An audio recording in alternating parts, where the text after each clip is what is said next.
जो भी लोग विज्ञान में रुचि रखते हैं उनको ब्रह्मांड का अध्ययन करना, ब्रह्मांड के रहस्यों और तथ्य को जानना बहुत अच्छा लगता है।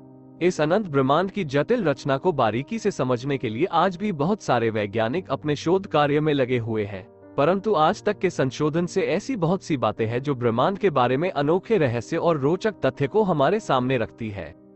तो दोस्तों, इस पोस्ट में हमने ब्रह्मांड के बारे में रहस्यमय और रोचक जानकारी प्रदान की है, जैसे कि ब्रह्मांड क्या है, ब्रह्मांड का रहस्य, ब्रह्मांड की संरचना, ब्रह्मांड की उत्पत्ति, ब्रह्मांड का जन्म कैसे हुआ, और भी कुछ जानकारी इस आर्टिकल में दी है। तो चलिए इस वीडियो में जानेंगे ब्रह्मांड क्या है और ब्रह्मांड के रहस्य क्या है। तो इस वीडियो में सभी बातें हम क्लियर कर देंगे। तो चलिए स्टार्ट करते हैं इस वीडियो को।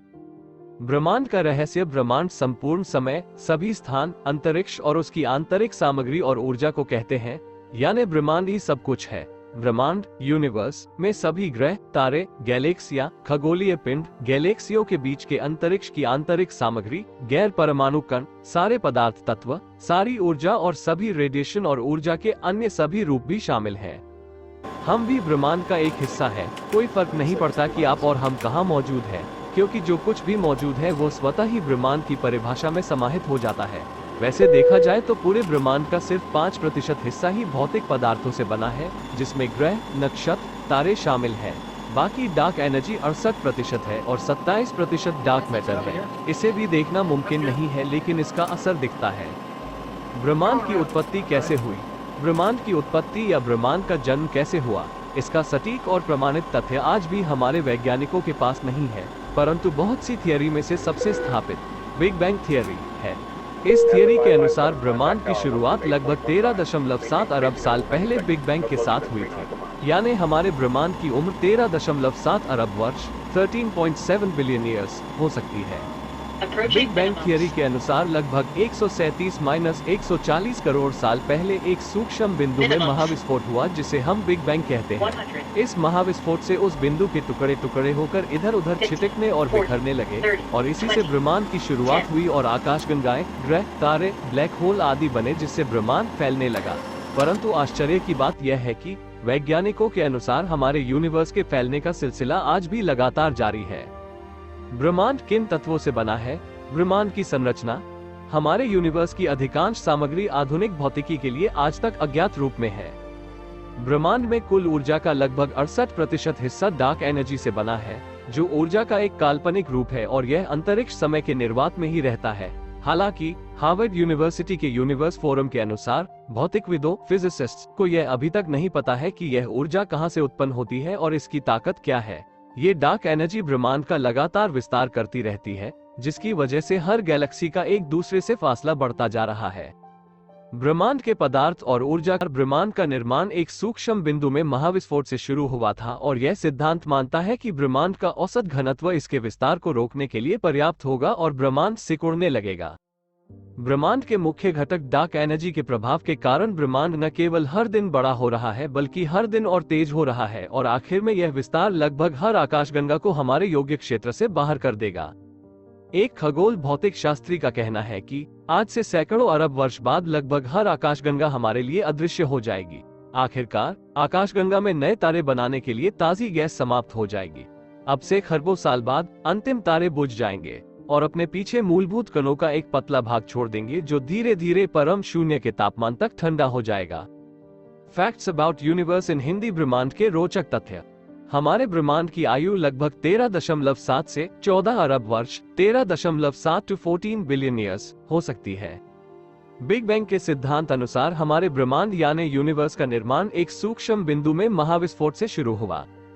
हमारा ब्रह्मांड का विस्तार हर दिन बड़ा और तेज हो रहा है। यह विस्तार आखिर में लगभग हर आकाशगंगा को हमारे योग्य क्षेत्र से बाहर कर देगा। आज से पहले अतीत में ब्रह्मांड आज की तुलना में छोटा, गर्म और कॉम्पैक्ट था। हमारे ब्रह्मांड में लगभग 19 अरब 19 बिलियन आकाशगंगाएं होने का अनुमान है।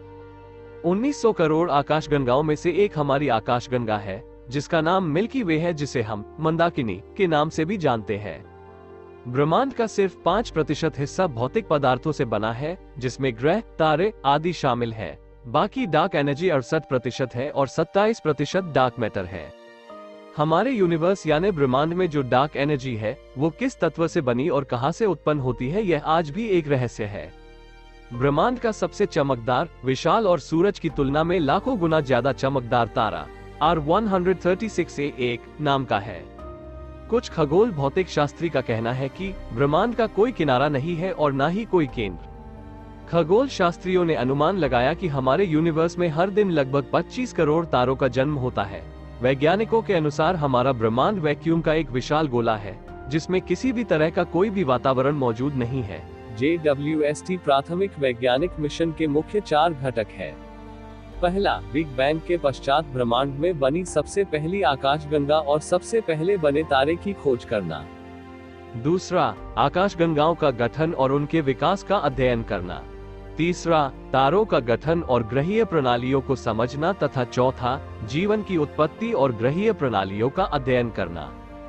इन सभी कार्यों का विश्लेषण दृश्य प्रकाश की अपेक्षा अवरक्त प्रकाश में अधिक प्रभावी ढंग से किया जा सकता है। यही कारण है कि JWST के उपकरण हबल टेलीस्कोप की तरह दृश्य या पराबैंगनी उपाय वाले नहीं होंगे, बल्कि इसमें बड़ी मात्रा में अवरक्त प्रकाश को इकट्ठा करने की क्षमता होगी। JWST की वर्तमान डिजाइन इस प्रकार बनाई गई है कि यह 0.6 नारंगी प्रकाश से लेकर 28 माइक्रोमीटर लगभग 100 kelvin -173 degree Celsius -280 degree Fahrenheit की गहरी अवरक्त विकिरण विस्तार की तरंगादैर्ध्यों का आसानी से पता लगा लेगी।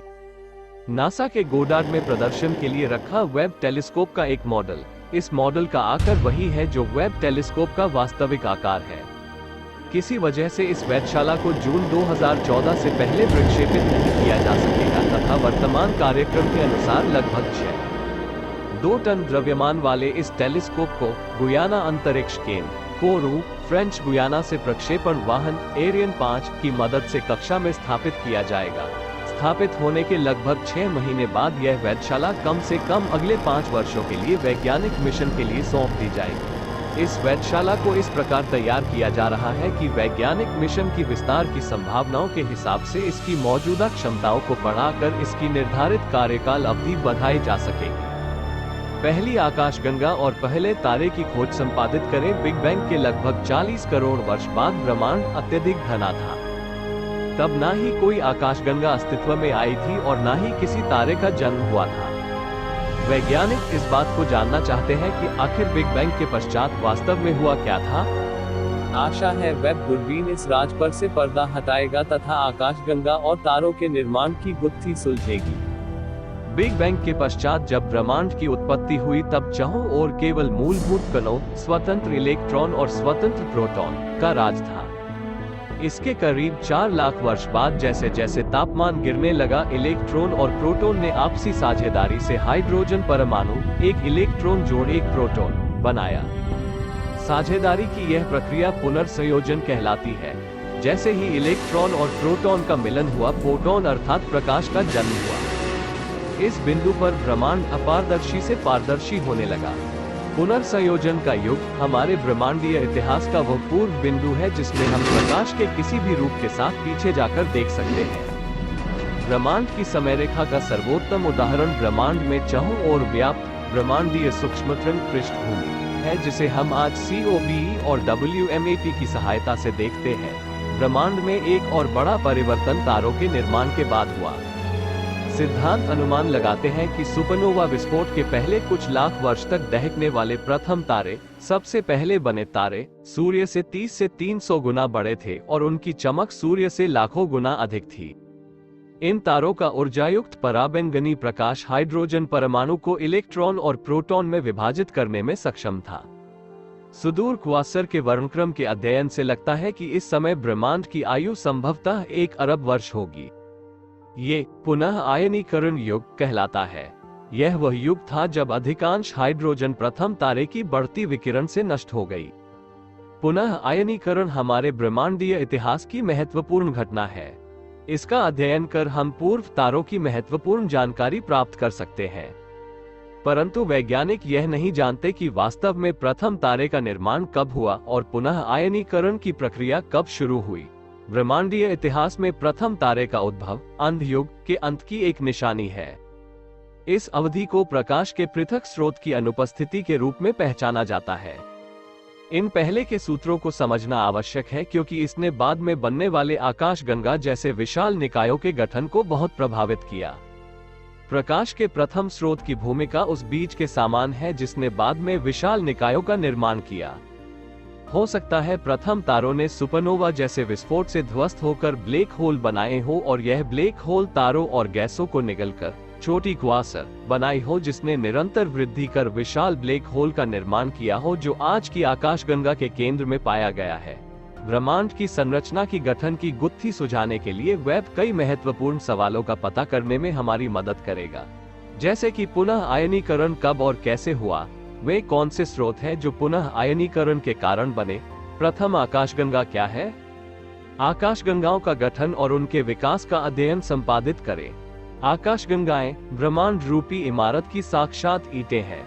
सिद्धांत और प्रेक्षण भी हमें आकाशगंगाओं की बनावट की शानदार रूपरेखा देते हैं।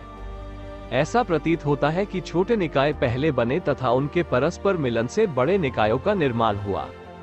ये प्रक्रिया आज भी मंदाकिनी के साथ उसके बौने साथियों के विलय के रूप में तथा मंदाकिनी की ओर भविष्य की संभावित टक्कर के लिए बढ़ती एंड्रोमेडा निहारिका के रूप में देखी जा सकती है।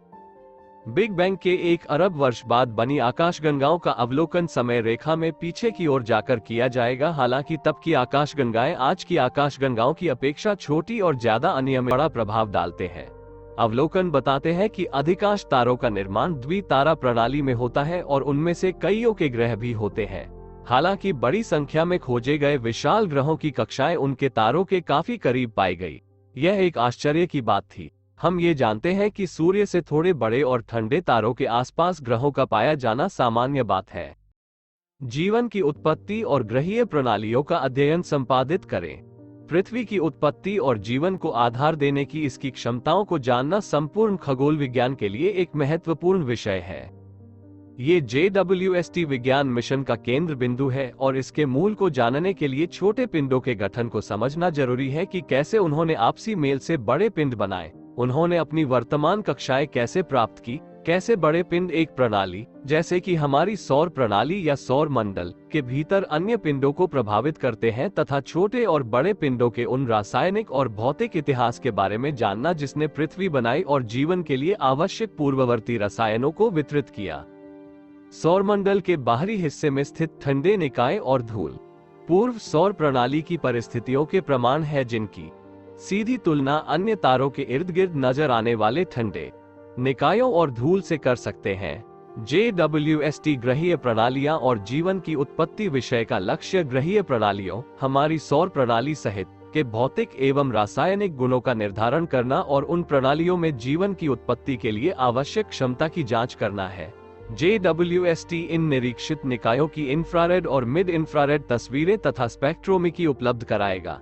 JWST में सौर प्रणाली के गतिशील लक्ष्यों का निरीक्षण करने की भी क्षमता है जिससे हम बाहरी ग्रहों, धूमकेतुओं और कुइपर बेल्ट की वस्तुओं का अध्ययन कर सकेंगे।